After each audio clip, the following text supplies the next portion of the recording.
আজকে নাতি অনেক সকালে উঠে গেছে, এবার উঠেই এবার খেলতে শুরু করেছে। এবার ওকে নিয়ে খেলতে হবে। খেললাম, কিছুক্ষণ খেলে নিলাম, নিয়ে এবার মুদি সদাই এসে গেছে, সেগুলো সব বার করে টেবিলে রাখলাম। আস্তে আস্তে পরে গুছাবো।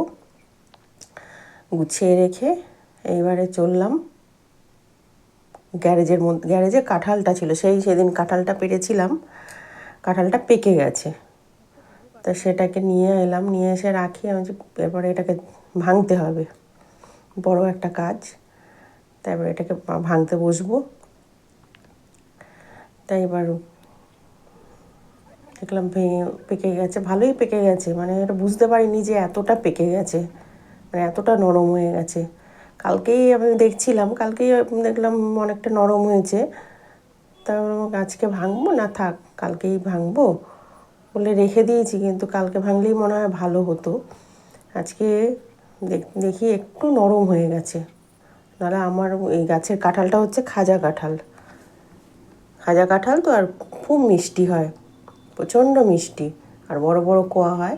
তা একটু কিছুই হয়নি, নরম আছে। মিষ্টিটা জানি না এখনও কীরকম, তবে বউকে বলছিলাম যে খেয়ে দেখতে, দেখ তো মিষ্টি হয়েছে কি না।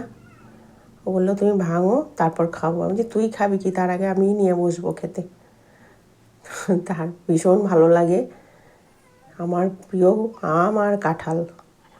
কাঁঠাল খেতে যেমন ভালোবাসি, আম খেতেও সেরকম। আম তো ভীষণ ভালোবাসি। তারপর যাক, এগুলো ভেঙে এবার গুছিয়ে নিই, দেখি কতগুলো হয়। হবে অনেকটাই হবে, কারণ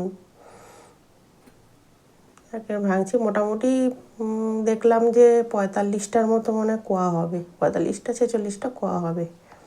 তো ভেঙে নিয়ে এইবারে বসে পড়লাম, সমস্ত গুছিয়ে নিয়ে আবার বসে পড়েছি খেতে। একটু খাই, প্রচণ্ড মিষ্টি, প্রচণ্ড মিষ্টি, সেই জন্য নিয়ে বসে গেছি। এবার নিয়ে বসেছি কটা 10খানার মতো কোয়া নিয়ে বোধহয় বসে পড়েছি। তারপর প্রিয়া এসে জিজ্ঞাসা করছে